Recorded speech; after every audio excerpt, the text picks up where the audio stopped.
up? John with JTech here, class 22 the auto. Today what we're going to do is I'm going to show you a little basics on how to tell whether or not your oil pump is in specifications here. I have a 2000 Honda Accord that I have in order disassembled, and I got the oil pump with the balance shafts right here behind me, right there. Ooh. Yeah, I know my circle sucks, but anyway. And I'm going to go ahead and disassemble it and grab the feeler gauge and kind of give y'all an idea of what you're supposed to do when making sure it's in order or not. Next thing you want to do, I'll show you on your outer rotor. First off, I'm going to go ahead and take off the Contact points are the divots. Okay, those can go in any particular direction on the outer rotor like it is. Just lubricate it well, put it back in, and then on your inner rotor, it has the same divots, and those need to go beside, within the same area, if you will, as the outer divots. And you see here, you got a outer divot, and so that you have an inner divot, and that's kind of how all three of them line up. Then from there, you would take your pump. You would put it back together, line it up correctly. Again, make sure that you have the here's your cover. What you would do is you would take a straight edge with your feeler gauge. I don't happen to have a straight edge with me at the moment, but you would measure it in 3 different spots. You do it for, well, grand total of, well, 6. But you're gonna go 1, 2, 3, 1, 2, 3, and you're gonna check and make sure that this is actually flat. With feeler gauge and a straight edge is how you would do that. Here we have our oil pump. As you can see in here, or well, I'm going to bring you a little bit closer so that you can see just in case. So as you can see now, here are your gears. They have a little bit of play in here, and there's a spec for all this play. Alrighty? And what we're going to do is we're going to grab a feeler gauge here momentarily, and we're going to measure the distance between the inner and outer gears, the outer gear, and the pump as well. Alright? Alright, so I've gotten my feeler gauge here, and I got a spec on this. The spec on this particular one is 5 thousandths. At 5 thousandths, it needs to be replaced. It should be somewhere between 1 and 3 thousandths.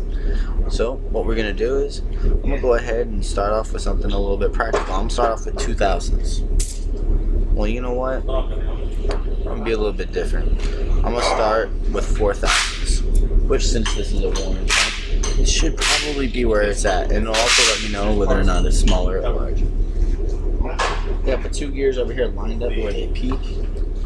I'm go ahead and try to get this in here. The good news, it's not wanting to fit, so it looks like we're going to be in spec. But I personally, I want to know exactly what it is, so I'm gonna drop down to 3 to see where I'm at. Ooh, look at that! I can't even get my 3 in there. So since I've been having trouble like that, I'm gonna drop straight down to a 2. Let's get the 2.5. And ooh, I can kind of get it in there with a little bit of drag. I'm pretty sure y'all noticed that it almost pulled out the gears. So I'm gonna call it 2 thousandths, which is well in specs where it needs to be, and I like it. Next thing we're gonna do is we're gonna check the distance between our outer gear here and our main surface, this area here. Since the gravity's already gonna pull it down here, I'm gonna go ahead and check it up here. It looks like I have 2 thousandths I can get in here with a slight bit of drag. What I'm going to do is, since we have the feeler gauge and the ability of getting exact, that's what we're going to do. I'm going to go straight to a 2.5 and see how that goes. And I'm going to go ahead and go to a 3, see how that happens. Ooh, right there. Right at 3 thousandths. Like I said, the spec on this particular oil pump is 5 thousandths, so we're in spec, and it looks like we're right where we want to be. Alrighty, next thing you would want to do is you would also want to use your straight edge and your trusted feeler gauge I have here to go ahead and make sure that this is actually flat. You are allowed a total of 5 thousandths gap here. You would measure across here, here, here, this way, and this way, and if you want to be extra, you go diagonal as well, just to make sure your surface is completely flat. All right. Next thing, what you also want to do whenever you pull these out, you want to measure the thickness of them and make sure that they are the thickness that they actually need to be.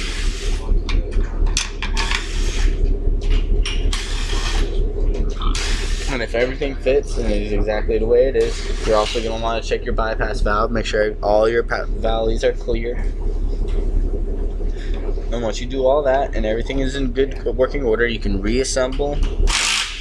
Go ahead and attach your glue or gasket, whatever your particular oil pump comes with, back on, and you can ride her on out, make sure it's lubed up and ready to go. This has been John with J-Tech. At least you know a little bit more about some oil pumps now.